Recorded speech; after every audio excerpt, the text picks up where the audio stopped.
ನಮಸ್ಕಾರ ಗೆಳೆಯರೇ, ದೇಶ ಪ್ರೇಮಿಗಳೇ, ನಮ್ಮ ಕನ್ನಡ ಡಿಫೆನ್ಸ್ ನ್ಯೂಸ್ ಯೂಟ್ಯೂಬ್ ಚಾನಲ್ಗೆ ಸ್ವಾಗತ ನಿಮಗೆ.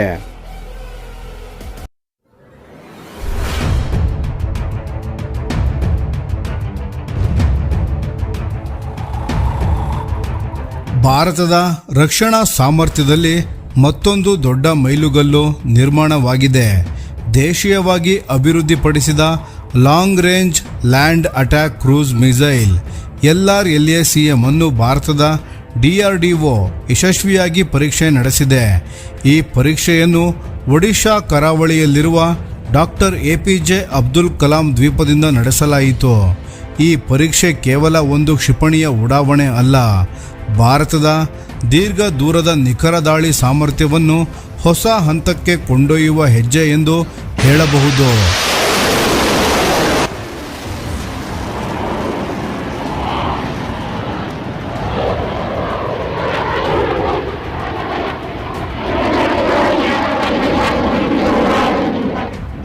ಈ ಪರೀಕ್ಷೆಯಲ್ಲಿ ಕ್ಷಿಪಣಿಯು ತನ್ನ ಎಲ್ಲ ಗುರಿಗಳನ್ನು ಯಶಸ್ವಿಯಾಗಿ ಸಾಧಿಸಿದೆ ಎಂದು ರಕ್ಷಣಾ ಇಲಾಖೆ ತಿಳಿಸಿದೆ.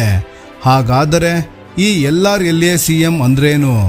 ಇದನ್ನು ಯಾಕೆ ಭಾರತದ ಟಾಮ್ ಹಾಕ್ ಲೈಕ್ ಮಿಸೈಲ್ ಎಂದು ಕರೆಯಲಾಗುತ್ತಿದೆ? ಇದರಿಂದ ಭಾರತೀಯ ಸೇನೆಗೆ ಏನು ಲಾಭ? ಸಂಪೂರ್ಣವಾಗಿ ತಿಳಿದುಕೊಳ್ಳೋಣ ಬನ್ನಿ. ಮೊದಲು ಈ ಕ್ಷಿಪಣಿಯ ವಿಶೇಷತೆ ಏನು ನೋಡೋಣ. LRLACM ಅಂದರೆ long range land attack cruise missile. ಹೆಸರು ಹೇಳುವಂತೆ ಇದು ಬಹಳ ದೂರದಲ್ಲಿರುವ ಭೂಮಿ ಮೇಲಿನ ಗುರಿಗಳ ಮೇಲೆ ಅತ್ಯಂತ ನಿಖರವಾಗಿ ದಾಳಿ ಮಾಡಲು ನಿರ್ಮಿಸಿರುವ ಒಂದು ಕ್ರೂಸ್ ಮಿಸೈಲ್. ಈ ಕ್ಷಿಪಣಿಯ ಪ್ರಮುಖ ಸಾಮರ್ಥ್ಯ ಏನೆಂದರೆ ಇದು ನೆಲದ ಸಮೀಪದಲ್ಲಿ ಅತ್ಯಂತ ಕಡಿಮೆ ಎತ್ತರದಲ್ಲಿ ಹಾರುತ್ತಾ ಗುರಿಯ ಕಡೆ ಸಾಗುತ್ತದೆ. ಇದರಿಂದ ಎದುರಾಳಿ ದೇಶದ ರೆಡಾರ್ ವ್ಯವಸ್ಥೆಗಳಿಗೆ ಇದನ್ನು ಗುರುತಿಸುವುದು ಕಷ್ಟವಾಗುತ್ತದೆ. ಅಂದರೆ ಶತ್ರುವಿನ ರಕ್ಷಣಾ ವ್ಯವಸ್ಥೆಯನ್ನು ತಪ್ಪಿಸಿಕೊಂಡು ಗುರಿಯವರೆಗೆ ತಲುಪುವ ಸಾಮರ್ಥ್ಯ ಇದಕ್ಕಿದೆ. ಪರೀಕ್ಷೆಯಲ್ಲಿ ಈ ಕ್ಷಿಪಣಿಯು ಸುಮಾರು 1000 ಕಿಲೋಮೀಟರ್ ದೂರದಲ್ಲಿರುವ ಗುರಿಯನ್ನು ಯಶಸ್ವಿಯಾಗಿ ಹೊಡೆದಿದೆ ಎಂದು ಮಾಹಿತಿ ಬಂದಿದೆ. ಆದರೆ ಭವಿಷ್ಯದಲ್ಲಿ ಇದರ ವ್ಯಾಪ್ತಿ ಸುಮಾರು 1500 ಕಿಲೋಮೀಟರ್ ವರೆಗೆ ಹೆಚ್ಚುವ ಸಾಧ್ಯತೆ ಇದೆ ಎಂದು ವರದಿಗಳು ಸೂಚಿಸುತ್ತಿವೆ. ಇದು ಭಾರತದ ದೂರದ ನಿಖರ ದಾಳಿ ಸಾಮರ್ಥ್ಯಕ್ಕೆ ದೊಡ್ಡ ಬಲ ನೀಡಲಿದೆ. ಈ ಕ್ಷಿಪಣಿಯೊಳಗೆ ಅತ್ಯಾಧುನಿಕ ತಂತ್ರಜ್ಞಾನಗಳನ್ನು ಬಳಸಲಾಗಿದೆ. ಇದರಲ್ಲಿ ಇರುವ navigation system, guidance algorithm, control system ಮತ್ತು ವಾರ್ಹೆಡ್ ಡೆಲಿವರಿ ಮೆಕ್ಯಾನಿಸಮ್ ಪರೀಕ್ಷೆಯಲ್ಲಿ ಯಶಸ್ವಿಯಾಗಿ ಕಾರ್ಯನಿರ್ವಹಿಸಿವೆ. ಹಾಗೆಯೇ ಇದು ಟೆರ್ರೈನ್ ಫಾಲೋವಿಂಗ್ ಕೇಪಬಿಲಿಟಿ ಹೊಂದಿದೆ. ಅಂದರೆ ಹಾರಾಟದ ಸಮಯದಲ್ಲಿ ಬೆಟ್ಟ, ಭೂಭಾಗ ಮತ್ತು ಭೌಗೋಳಿಕ ಪರಿಸ್ಥಿತಿಗಳನ್ನು ಅನುಸರಿಸಿಕೊಂಡು ತನ್ನ ದಿಕ್ಕನ್ನು ಬದಲಾಯಿಸುತ್ತಾ ಸಾಗುತ್ತದೆ. ಇದರಿಂದ ಪತ್ತೆಯಾಗುವ ಸಾಧ್ಯತೆ ಇನ್ನಷ್ಟು ಕಡಿಮೆಯಾಗುತ್ತದೆ. ಈ ಕ್ಷಿಪಣಿಗೆ ಶಕ್ತಿ ನೀಡಲು ಟರ್ಬೋ ಫ್ಯಾನ್ ಅಥವಾ ಟರ್ಬೋ ಜೆಟ್ ಪ್ರೊಪಲ್ಷನ್ ಸಿಸ್ಟಮ್ಗಳನ್ನು ಬಳಸಲಾಗಿದೆ. ಇದು ದೀರ್ಘ ಸಮಯ ನಿರಂತರ ಹಾರಾಟ ಮಾಡಲು ಸಹಾಯ ಮಾಡುತ್ತದೆ.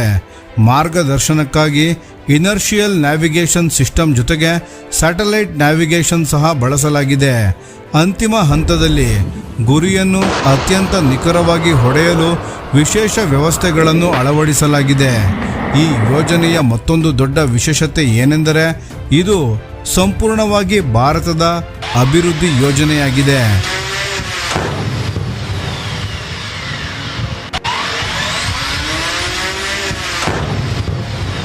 ಈ ಕ್ಷಿಪಣಿಯ ಪ್ರಮುಖ ಭಾಗಗಳನ್ನು ಭಾರತದ ವಿವಿಧ DRDO ಲ್ಯಾಬೊರೇಟರೀಸ್ ಹಾಗೂ ಭಾರತೀಯ ಸಾರ್ವಜನಿಕ ಮತ್ತು ಖಾಸಗಿ ಕೈಗಾರಿಕೆಗಳು ಸೇರಿ ಅಭಿವೃದ್ಧಿಪಡಿಸಿವೆ.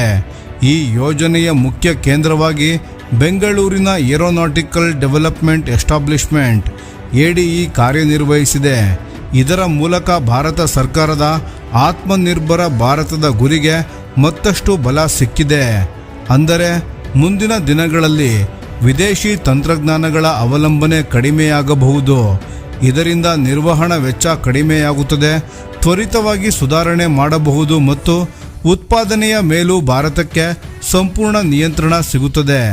ಈಗ ಪ್ರಶ್ನೆ ಬರುತ್ತದೆ, ಇದನ್ನು ಯಾಕೆ ಅಮೆರಿಕಾದ ಟಾಮ್ ಹಾಕ್ ಮಿಸೈಲ್ ಜೊತೆಗೆ ಹೋಲಿಸಲಾಗುತ್ತಿದೆ? ಕಾರಣ, ಎರಡೂ ಕೂಡ ಸಬ್ಸಾನಿಕ್ ಕ್ರೂಸ್ ಮಿಸೈಲ್ ವರ್ಗಕ್ಕೆ ಸೇರುತ್ತದೆ ಸ್ನೇಹಿತರೆ. ಎರಡು ಕಡಿಮೆ ಎತ್ತರದಲ್ಲಿ ಹಾರುತ್ತವೆ. ಎರಡು ದೂರದಲ್ಲಿರುವ ಭೂ ಗುರಿಗಳ ಮೇಲೆ ಅತ್ಯಂತ ನಿಖರವಾಗಿ ದಾಳಿ ಮಾಡುತ್ತವೆ. ಆದರೆ ಭಾರತದ LRSAM ಸಂಪೂರ್ಣವಾಗಿ ಭಾರತೀಯ ಅಗತ್ಯಗಳಿಗೆ ತಕ್ಕಂತೆ ರೂಪುಗೊಂಡಿರುವುದು ಇದರ ವಿಶೇಷತೆ. ರಕ್ಷಣಾ ಅಧಿಕಾರಿಗಳ ಪ್ರಕಾರ ಇನ್ನೂ 2 ಡೆವಲಪ್ಮೆಂಟ್ ಟ್ರಯಲ್ಸ್ ಮತ್ತು ನಂತರ 2 ಯೂಸರ್ ಟ್ರಯಲ್ಸ್ಗಳು ಮುಂದೆ ನಡೆಯಲಿವೆ. ಅವು ಯಶಸ್ವಿಯಾದ ನಂತರ ಮುಂದಿನ 2 ವರ್ಷಗಳಲ್ಲಿ ಭಾರತೀಯ ಸಶಸ್ತ್ರ ಪಡೆಗಳಲ್ಲಿ ಇದನ್ನು ಸೇರ್ಪಡೆ ಮಾಡುವ ಗುರಿಯಿದೆ. ಒಟ್ಟಿನಲ್ಲಿ ನೋಡಿದರೆ ಭಾರತ ಈಗ ಕೇವಲ ರಕ್ಷಣಾ ವ್ಯವಸ್ಥೆಯನ್ನು ನಿರ್ಮಿಸುವ ದೇಶ ಮಾತ್ರವಲ್ಲ, ದೂರದ ಗುರಿಗಳನ್ನು ನಿಖರವಾಗಿ ಹೊಡೆಯುವ ಅತ್ಯಾಧುನಿಕ ಕ್ಷಿಪಣಿ ತಂತ್ರಜ್ಞಾನದಲ್ಲಿಯೂ ವೇಗವಾಗಿ ಮುಂದುವರಿಯುತ್ತಿದೆ. LRSAM ಯಶಸ್ಸು ಭಾರತದ ರಕ್ಷಣಾ ಇತಿಹಾಸದಲ್ಲಿ ಮತ್ತೊಂದು ಮಹತ್ವದ ಅಧ್ಯಾಯವಾಗಬಹುದು. ಸ್ನೇಹಿತರೆ, ಈ ವಿಷಯದ ಬಗ್ಗೆ ನಿಮ್ಮ ಅನಿಸಿಕೆ ಮತ್ತು ಅಭಿಪ್ರಾಯಗಳನ್ನು ದಯವಿಟ್ಟು ಕಾಮೆಂಟ್ನಲ್ಲಿ ತಿಳಿಸಿ. ಧನ್ಯವಾದಗಳು.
ಈ ವಿಡಿಯೋ ನಿಮಗೆ ಇಷ್ಟವಾಗಿದ್ದರೆ ಲೈಕ್ ಮಾಡಿ ಮತ್ತು ನಮ್ಮ ಚಾನೆಲನ್ನು ಸಬ್ಸ್ಕ್ರೈಬ್ ಮಾಡಿ ಹಾಗೂ ಬೆಲ್ ಐಕಾನ್ ಒತ್ತಿ. ಯಾವ ಅಪ್ಡೇಟ್ಗೂ ಮಿಸ್ ಆಗಬೇಡಿ. ಡಿಫೆನ್ಸ್ ಸುದ್ದಿಗಳನ್ನು ತ್ವರಿತವಾಗಿ ಪಡೆಯಿರಿ. ನಿಮ್ಮ ಬೆಂಬಲವೇ ನಮ್ಮ ಶಕ್ತಿ. ಭಾರತ ಬಲಿಷ್ಠವಾಗಲಿ ಎಂದು ಆಶಿಸುತ್ತಾ ಭಾರತ ಮಾತೆಗೆ ಜೈ. ಧನ್ಯವಾದಗಳು.